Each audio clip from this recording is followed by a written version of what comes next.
From a man who studies world history with the same salacious intent as someone checking someone else's internet history for damaging material, this is The Daniel Natal Show.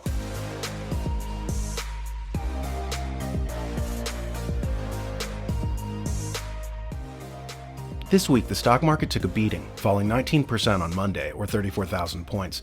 This was reportedly the result of a weak retail earnings report, as well as news that the Federal Reserve is going to cut off liquidity by raising interest rates. With the news of cheap borrowing possibly ending, lots of powerful people withdrew their money from the market. What interested me more than the news of the modern Federal Reserve was a historical overview of central banks in America. The first central bank we had was established in 1791 as the first national bank of the United States. It was pushed for by Alexander Hamilton, our first Secretary of the Treasury, and though Jefferson, Madison, Henry Clay, and others said that the Constitution gave the Feds no authority to create a bank, it was pushed through anyway, with a 20-year charter. Before we get there, we have to understand why this happened. Under the Articles of Confederation, the states had all the power. There was one small branch of federal government, a Continental Congress with delegates from the states making decisions. There was no president and no Senate. America was a pure republic. People almost immediately started complaining at the shortcomings of having a pure republic. For one, the states kept bickering amongst each other and not helping each other out. Secondly, merchants complained that their ships kept getting attacked and there was no one to protect them. We got more protection from the King of England, they carped. Thirdly, and more powerfully, financiers who had funded the revolution by buying bonds wanted their money back when the bonds came to maturity. Instead of receiving money back that had retained its value, they were given fiat currency which had a fraction of the value. The financiers were furious because they felt that they were being cheated. And they were. The problem was, the states were supposed to be funding the federal layer of government, and few ponied up money, so the feds just printed up worthless fiat currency to pay their debts.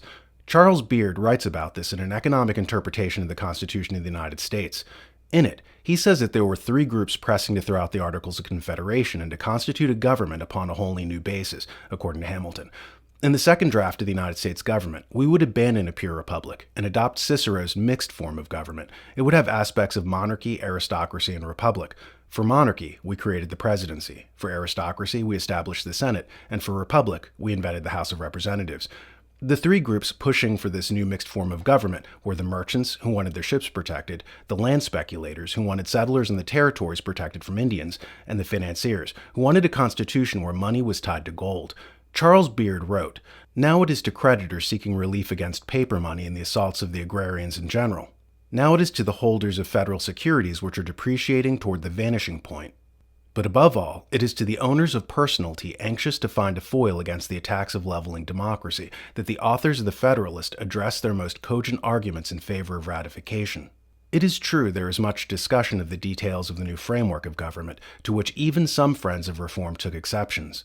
But Madison and Hamilton both knew that these were incidental matters when compared with the sound basis upon which the superstructure rested. Beard said that Hamilton, above all, wanted the new form of federal government, which he saw as being more like monarchy in England, led by the president. Hamilton was also the banker's inside man in America. The ink wasn't even dry on the new Constitution when he was violating it to install a central bank in America.